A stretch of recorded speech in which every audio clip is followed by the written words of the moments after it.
Good morning students. आज हम हमारे बीएड सेकेंड ईयर स्वयं की समझ कंडीशन सेल्फ सब्जेक्ट में जानेंगे। अभिप्रेरणा मीन्स मोटिवेशन। अभिप्रेरणा क्या है?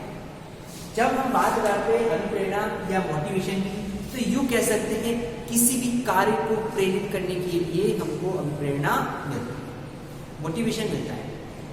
एक सोए हुए इंसान यानी कि जो अपने जीवन से हारा हुआ है या जिसको ये नहीं पता कि उसको आगे करना क्या है, और अगर उसको कहीं ना कहीं मोटिवेशन या अभिप्रेरणा मिलती है तो हम ये कह सकते हैं वो उस कार्य को करने के लिए उत्तेजित हो सकता है, प्रेरित हो सकता है और उस कार्य को बेहतर और सफलतम रूप से कर सकता है।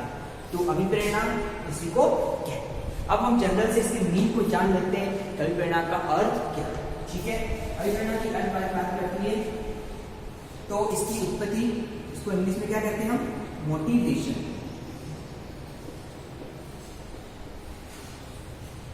मोटिवेशन मोटिवेशन मीन्स अभिप्रेरणा, उसको इंग्लिश में बोलते हैं मोटिवेशन, अंग्रेजी। ठीक है, अंग्रेजी की अभिप्रेरणा को मोटिवेशन कहते हैं। और इस मोटिवेशन की उत्पत्ति किससे हुई है? लैटिन भाषा। इस मोटिवेशन की उत्पत्ति लैटिन भाषा के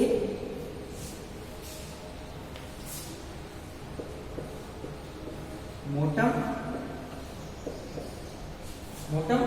धातु से हुई। मोटम धातु से हुई यानी कि मोटिवेशन की उत्पत्ति लैटिन भाषा के मोटम धातु से हुई। तो मोटम से मोटिवेशन बना और मोटिवेशन को हम हिंदी में क्या कहते हैं? अभिप्रेरणा कहते हैं। और मोटम का जो अर्थ है,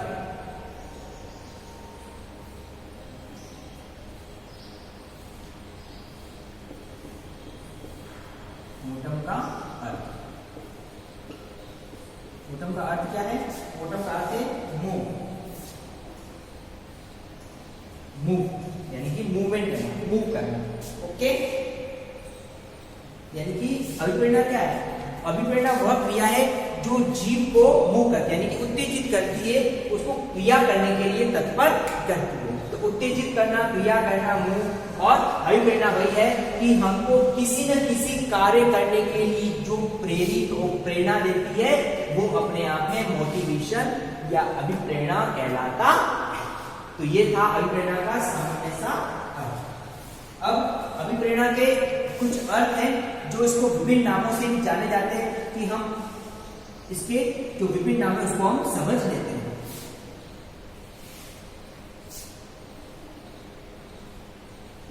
इसके अर्थ को समझ लेते हैं। जैसे कि पहला है प्रेरक। पहला है प्रेरक।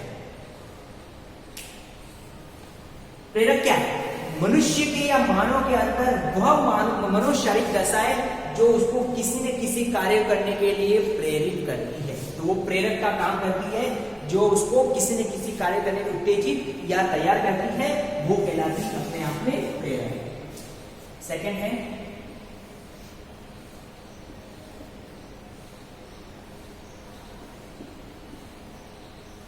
प्रणोदन। प्रणोदन का मतलब मनुष्य के शरीर की आवश्यकता होती है, यानी उस आवश्यकताओं के अनुसार हम किसी कार्य को करने के लिए तैयार हैं। जैसे कि मनो अंदर की आवश्यकता, जैसे कि भूख लगना, प्यास लगना, भूख लगने पे खाना, प्यास लगने पे भोजन, इस तरह से हम हमारी आवश्यकताओं के अनुसार कार्य करते हैं, वो कहलाता है प्रणोदन के अनुसार। तो हम आवश्यकताओं को ध्यान में कार्य करते हैं, तो भी तरह का अभिप्रेरणा का ही हिस्सा है। तीसरा है प्रोत्साहन।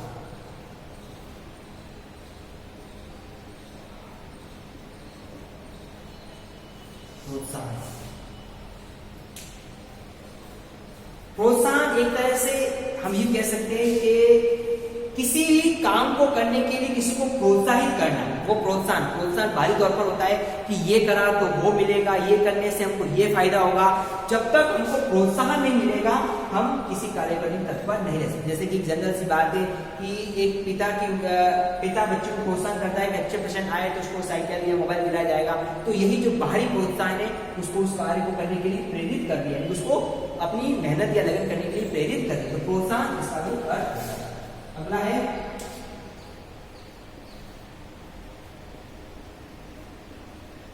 उत्सुकता।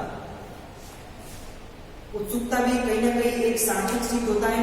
उत्सुक यानी उत्सुकता, हम कितने अंदर से उत्सुक हैं, हम तैयार हैं। उत्सुकता मतलब एक अंदर की दशा होती है कि हम किसी कार्य को करने के लिए इतने तत्पर होते हैं कि हमारी उत्सुकता ही उस कार्य को बेहतर और सफलतम बना देती है। तो उत्सुकता भी अपने आप में प्रेरणा का रहता है। कई बार हमारी उत्सुकता हमको दूसरे दिन कोई काम करना होता है तो यही उत्सुकता हमको रात को नींद नहीं आने देती और हमारे मन में ये होता है कि कितनी जल्दी सुबह हो हम उस कार्य को करें। तो उत्सुकता अपने आप में प्रेरणा का काम करती है। अगला है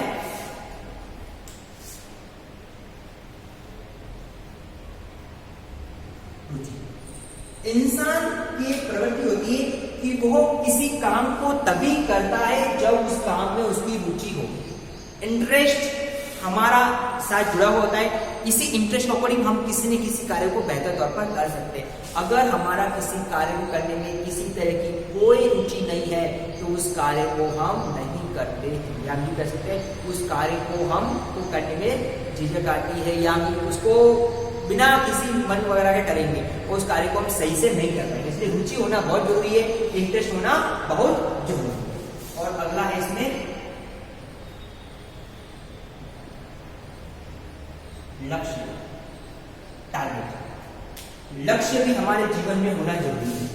जब हमारे सामने कोई लक्ष्य नहीं होगा, कोई टारगेट नहीं होगा या ऐसा नहीं है कि हम जो करने जा रहे हैं उसका भविष्य क्या है, तो हम उस कार्य को नहीं करेंगे। किसी न किसी लक्ष्य को साधते हुए उस कार्य में सफलता प्राप्त करी जा सकती है।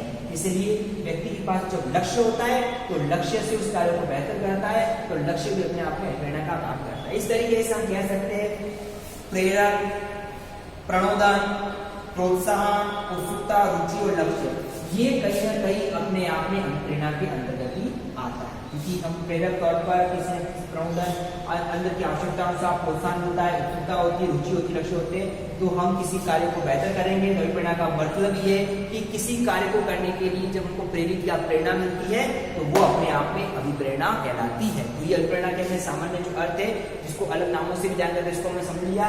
इसके साथ हम कुछ परिभाषाएं देख लेते हैं जो विविध विद्वानों ने इसके संदर्भ में कही है। तो एक परिभाषा को समझते हुए प्रेरणा को अच्छे से हम समझ लेंगे।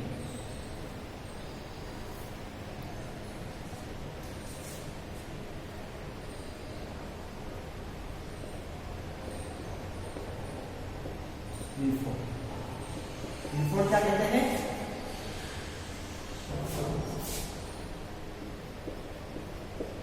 प्रेरणा एक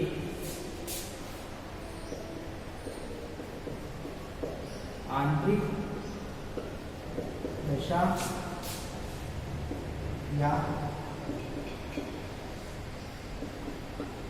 प्रेरणा एक आंतरिक दशा या कारक है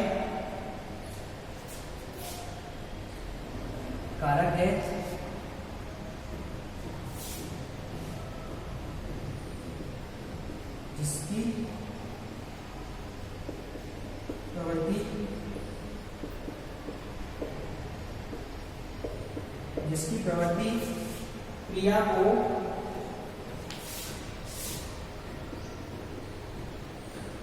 आरंभ करने, जिसकी प्रवृत्ति क्रिया को आरंभ करने या बनाए रखने की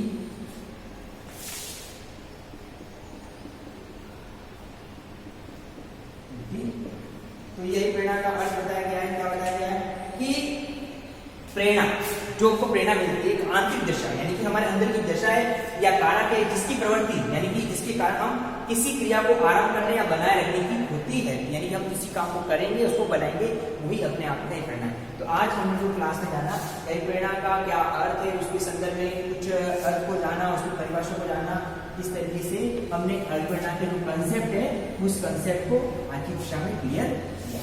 तो इससे रिलेटेड आज का आपका असाइनमेंट है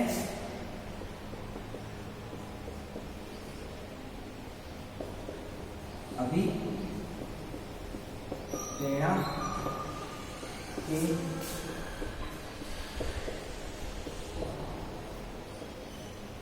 विभिन्न अर्थ एवं